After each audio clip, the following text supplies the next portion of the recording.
تحضيرات لفطار رمضان هتقلل وقفتك ومجهودك في المطبخ للنص، وده بارت 1. فما تنسيش تعملي لايك وسيف للفيديو، ويلا بينا نبتدي. اول حاجة النهاردة هنحضر نوعين من انواع اللحمة المفرومة. كده كده الكفتة بأنواعها مفيش غنى عنها في سفرة رمضان. فالنهاردة هنعمل تتبيلة لكفتة الحاتي أو كفتة اللحمة، وتاني تتبيلة لكرات لحم البرياني.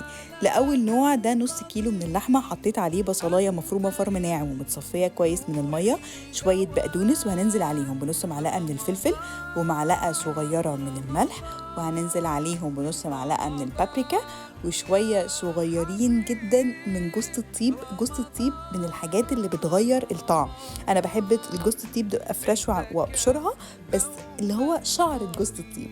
ومعلقتين كبار من الدقيق او معلقه ونص حسب نوع الدقيق، ومعلقه كبيره من النشا. واخر حاجه خالص هننزل عليهم بمعلقتين كبار من توابل الكفته الجاهزه.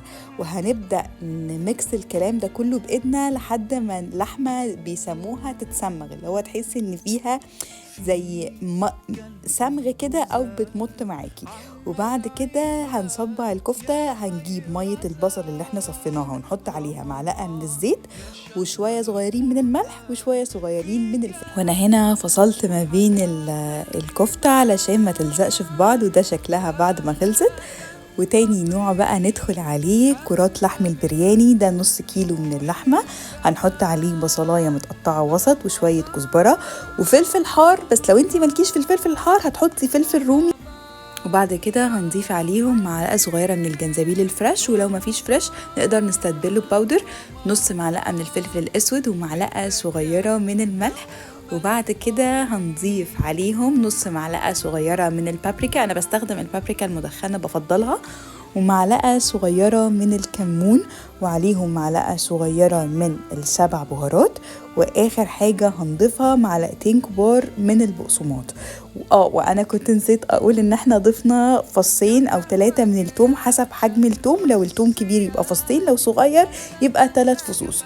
وبعد كده انا بصراحة نسيت اصور وانا بشكل الكفتة، بس انا عملتها بشكل كرات كده زي ما انتوا شايفين. والنهاردة بنكون حضرنا صنفين ما خدوش مننا اي وقت، هيسهلوا علينا وقفة المطبخ وهيكونوا حاجة سريعة نقدر نعملهم وحلوين جدا في العزومات. وكتبت عليهم التاريخ والاسم علشان منساش. ولو انتي وصلتي للجزء ده من الفيديو ما تنسيش تعملي لي فولو.